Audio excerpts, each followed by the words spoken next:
அல்லி விழியோரம் அஞ்சனத்தை தீட்டி அந்திவண்ண பின்னல் மீது தாழை மலர் சூட்டி ஆதி முதல் அந்தம்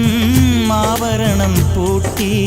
அன்னமிவள் மேடை வந்தாள் மின்னல் முகம் காட்டி கெட்டி மேளங்கொட்டிட மணப்பெண்ணை தொட்டு தாலி கட்டினான் மாப்பிள்ளை.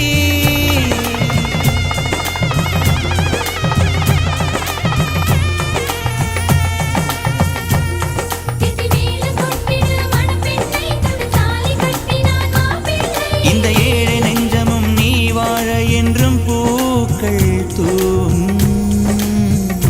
நீ வாழ நலமாக